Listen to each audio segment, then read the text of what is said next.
در جنوب شرق تهران قبرستانی واقع شده که در دل خود هزاران قصه دارد. اگر به ترکیب قبرها در این قبرستان نگاه کنید، متوجه میشید که نیمی از این قبرها شبیه به هم هستند و مردگانی که در آنجا آرامیدند همگی لهستانی‌اند. این قبرستان بیش از 150 سال پیش در خارج از شهر تهران ساخته شد تا پذیرای مردگان اروپایی باشد که در ایران درگذشتند، زیرا که دینشان با ایرانیان متفاوت بود و نمیشد آنها را در قبرستان مسلمانان به خاک سپرد. اما در حال حاضر نه تنها این قبرستان در خارج شهر تهران نیست، بلکه در دل این شهر قرار دارد و اطرافش پر از خانه است. به احتمال فراوان بسیاری از مردم ایران نمی‌دانند چرا نیمی از مردگان این قبرستان لهستانی هستند، چون داستان آوارگان لهستانی هنوز هم داستان غریبی در ایران است.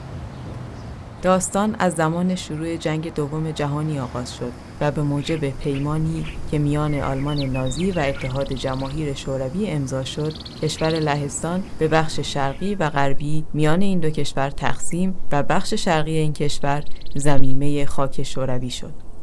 استالین تصمیم گرفت تا بسیاری از طبقه زمیندار و الیت جامعه شرق لهستان را به همراه خانوادهشان به سیبری تبعید کند. عده زیادی از لهستانی‌ها در این تبعید ناخواسته یا کشته شدند و یا در سیبری گم شدند.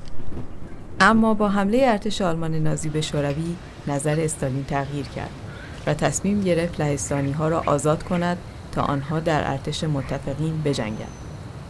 قبرستان دولاب گواه این داستان عجیب و پر از رنج لهستانی‌ها است که داستان‌های زیادی را در خود جای داده است. لهستانی‌ها امکان بازگشت به کشورشان را نداشتند و باید به کشوری در نزدیکی شوروی می‌رفتند. در آن زمان ایران در اشغال ارتش متفقین بود و به همین منظور لهستانی‌ها به ایران آمدند. طبق آمار بین 116,000 تا 120,000 لهستانی بین سالهای 1942 تا 1943 به ایران آمدند که در میان آنان زنان و کودکان زیادی نیز حضور داشتند. آنها برخلاف مردان و پسران به جنگ اعزام نشدند و چند سالی را در ایران اقامت داشتند. با توجه به اینکه چند سالی است در این داستان غرق شدم، به نظرم برای نجات من تنها راه ساخت فیلم دیگری درباره لهستانی‌ها در ایران است.